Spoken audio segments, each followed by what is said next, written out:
Bagaimana kalau kita bermain golf bukan di bumi tapi di bulan? Yuk kita kembali ke masa 50 tahun lalu ketika seorang astronot mengubah permukaan bulan menjadi lapangan golf yang paling unik.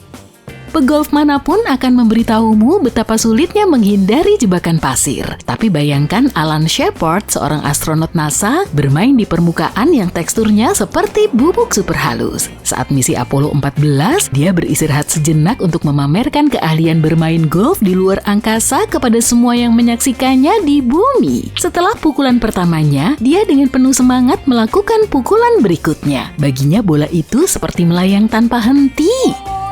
Yuk kita kembali ke realitas sejenak. Berkat penelitian yang dilakukan Asosiasi Golf Amerika Serikat atau USGA, kami mendapatkan beberapa angka. Mereka mendapati bola bulan pertama Alan menempuh jarak 22 meter, bola keduanya mencapai 37 meter. Seperti apa perbandingannya dengan rata-rata pukulan golf di sini? Dalam gravitasi biasa, seseorang biasanya mengayunkan bola sekitar 197 meter. Ini menunjukkan meskipun kita sudah meningkatkan kemampuan bermain golf kita di bumi, dengan teknologi dan latihan, gravitasi bulan yang rendah menjadikannya sangat berbeda. Kita perlu memberi pujian kepada Alan. Golf bulan gak sesederhana yang kamu bayangkan loh. Tongkat golfnya bukanlah yang biasa dibeli di toko olahraga, melainkan terbuat dari bahan seadanya, yaitu pengumpul sampel bulan dengan kepala tongkat golf di ujungnya. Ditambah lagi pakaian antariksa besar yang dia kenakan. Bayangin mengayun stick mengenakan pakaian yang kaku seperti kardus. Dengan semua perlengkapan itu, Alan hanya bisa mengayunkan tongkat dengan satu tangan. Kamu mau menjajal? Kamu mungkin tidak akan bisa bermain golf di bulan dalam waktu dekat, tapi kamu bisa mencobanya di bawah air. Beberapa mengatakan kondisinya mirip. Lebih menariknya lagi, USGA tidak percaya begitu saja pada kata-kata Alan tentang di mana bolanya mendarat. Mereka ingin menyelidikinya. Sebagai permulaan, mereka menggunakan rekaman yang sangat jernih dari misi Apollo 14. Mereka juga menggunakan beberapa gambar tajam dari kamera bulan khusus milik NASA yang diluncurkan pada tahun 2009. Dengan gambar-gambar ini, mereka memetakan perjalanan kedua bola golf tersebut. Alan sangat menyukai tongkat golfnya yang unik hingga ingin membawanya pulang. Bukan masalah besar kan? Pada masa itu, para astronot akan meninggalkan barang-barang yang tidak diperlukan untuk memberikan ruang bagi batu-batu dari bulan. Tapi tidak dengan tongkat ini. Jadi pada tahun 70-an, tongkat golf antar bintang ini menemukan rumah baru di Museum USGA di New Jersey. Tidak seperti tongkat golf pada umumnya, yang satu ini memiliki keunikan tersendiri, dibuat dari aluminium dan teflon. Tongkat golf ini dibuat agar bisa dilipat dan masuk ke ruang sempit pendarat bulan. Bagaimana ide golf di bulan ini bisa muncul? Pada tahun 1970, legenda golf Bob Hope berkunjung ke NASA. Terinspirasi oleh kecintaan Hope pada golf, sebuah ide muncul di kepala Shepard, golf di bulan. Untuk mewujudkan mimpinya, dia berkolaborasi dengan pemain golf profesional dan spesialis teknologi NASA. Bersama-sama mereka membuat tongkat golf yang memenuhi aturan keselamatan NASA yang ketat. Tapi Alan tidak ingin ini menjadi aksi kejutan. Ingat, bepergian ke bulan butuh protokol yang sangat ketat. Mereka tidak bisa sembarangan berpiknik di sana. Jadi Alan memastikan para petinggi NASA setuju dengan permainan golf dadakan ini. Mereka awalnya skeptis, tapi akhirnya memberi lampu hijau setelah Alan dengan penuh semangat menjelaskan rencananya. Dia juga berjanji akan bermain jika semua berjalan lancar dalam misi tersebut. Bertekad untuk membuatnya sempurna, Alan mempersiapkan diri dengan baik. Kabarnya ia mengenakan pakaian antariksanya yang tebal dan menyelinap ke tempat-tempat rahasia untuk berlatih. Puluhan tahun kemudian, dia masih mengenang petualangannya di bulan. Dia adalah satu-satunya pegolf yang pernah mengayunkan tongkat golfnya di bulan. Bukan hanya bola golf yang ditinggalkan oleh para astronot dalam perjalanan mereka, sebenarnya ada banyak benda yang tertinggal di bulan antara tahun 1969 hingga 1972, tahun pendaratan terakhir di bulan.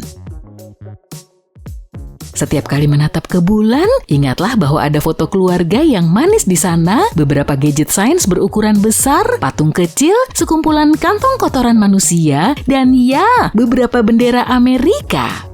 Bertahun-tahun telah berlalu, secara teknis benda-benda itu masih ada di sana. Meskipun wujudnya mungkin sudah berbeda karena kondisi yang keras di bulan. Beberapa barang memiliki tempat khusus di hati para astronot dan dimaksudkan untuk tetap berada di bulan. Tapi meninggalkan beberapa barang juga berarti mereka bisa membawa pulang sampel bulan. Kamu pasti tahu rasanya seperti saat harus menyediakan ruang di koper untuk oleh-oleh di akhir liburanmu.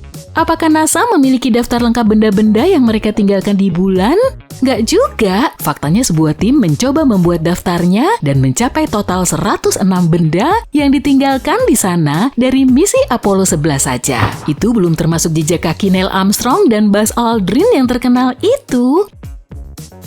Benda-benda terbesar di setiap lokasi pendaratan sebagian besar berkaitan dengan sains, seperti potongan modul bulan dan eksperimen untuk mempelajari bulan secara mendalam. Kemudian ada beberapa tanda mata indah seperti plakat Apollo 11 dan diskursus dengan pesan dari para pemimpin di seluruh dunia. Ada yang mengatakan para astronot juga membawa medali untuk mengenang para kosmonot yang heroik, bahkan meninggalkan ranting zaitun emas, sebuah simbol perdamaian yang sudah ada sejak lama.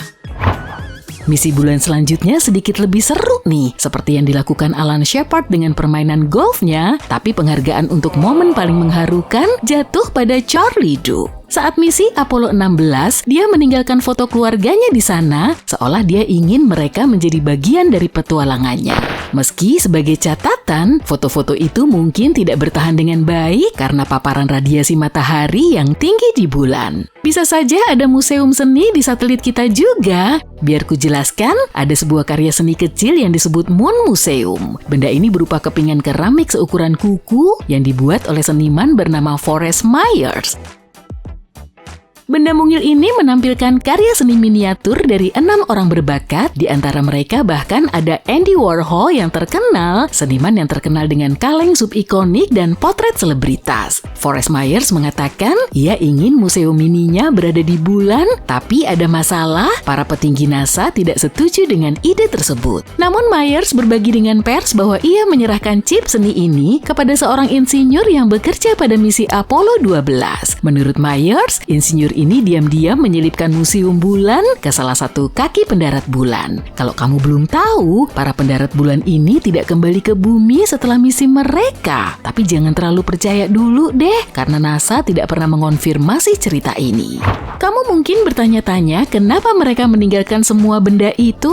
Kadang untuk membuat pernyataan, kadang juga untuk alasan praktis. Pada satu titik disebutkan bahwa misi Apollo 11 misalnya, sebuah keputusan harus diambil. Para astronot harus segera menentukan apa yang penting untuk perjalanan pulang mereka. Mereka akhirnya menciptakan tempat pembersihan dan membuang barang-barang yang tidak diperlukan lagi. Meninggalkan sesuatu di bulan tidak jauh berbeda dengan cara kita meninggalkan sesuatu di bumi. Seperti halnya para arkeolog yang mempelajari peninggalan purbakala untuk mempelajari nenek moyang kita, benda-benda di bulan memberi kita wawasan tentang misi-misi luar biasa di bulan. Beberapa benda yang mereka tinggalkan telah melakukan tugasnya, seperti tiang bendera atau kamera yang digunakan untuk menyiarkan langkah pertama di bulan. Bahkan alat yang digunakan astronot untuk mengumpulkan sampel pun ditinggalkan karena ada muatan lebih berharga untuk dibawa pulang, yaitu batu-batu dari bulan. Mengenai kondisi terkini dari semua benda-benda ini, para ilmuwan tidak sepenuhnya yakin. Kita tahu bahwa pengamat bulan NASA telah menangkap beberapa bayangannya. Jadi semua itu masih ada di atas sana. Perlengkapan resmi dibuat agar bertahan di sana, jadi mungkin akan sedikit lebih awet. Tapi kalau barang-barang pribadi, kemungkinan kondisinya sudah usang.